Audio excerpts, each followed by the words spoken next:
I told you how long we got, all the time in the world.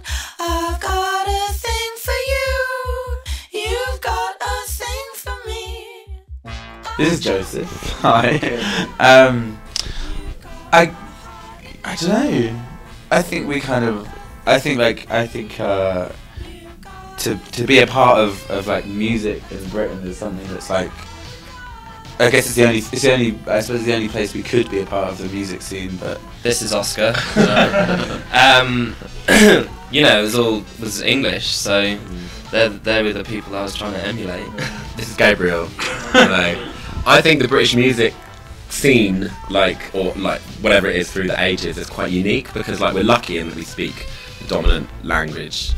The idea of us not being liked in England or not being part of that would be pretty upsetting. You know? I think about the English music scene is there's a high turnover of talent and people are encouraged to work quite hard.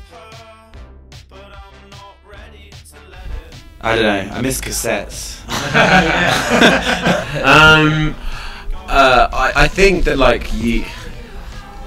I don't know. It's funny, isn't it? That it's a kind of a Big Brother's record collection effect. Also, you get nostalgia is kind of passed down from generation to generation, because I'm sure there are records that I would have heard from being born that my parents would be playing because it made them remember maybe before they had a baby, or when they were young and carefree, and then that song kind of becomes your kind of I don't know. I think the sound texture, you might not even know what the lyrics are about, and you might think that the people look weird, but the sound texture of a band like Human League or whoever will probably affect you quite a lot.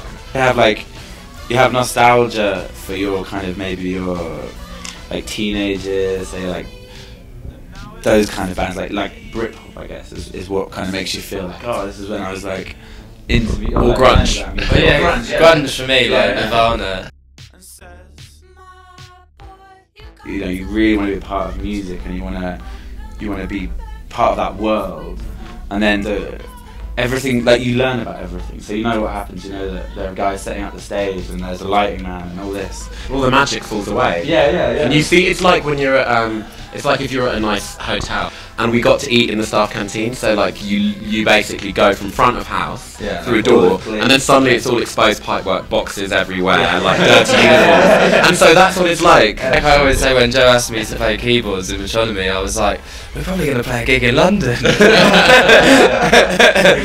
that's not the time when I didn't even know, when I was 15, I wouldn't have even known this kind of stuff was going on. So you know what I mean? If there are kids out there coming to the gig tonight, they probably imagine we're I don't know. We step out of the limo, get onto the stage and play, and then go off in a helicopter.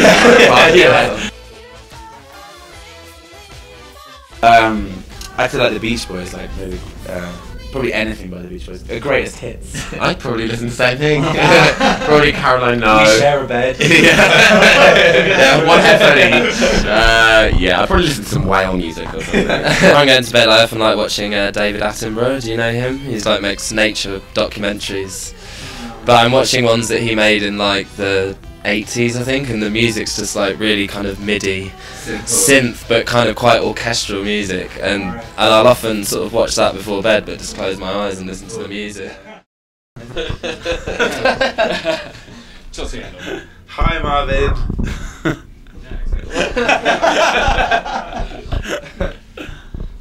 Hi, Marvin. What's that? It's Marvin.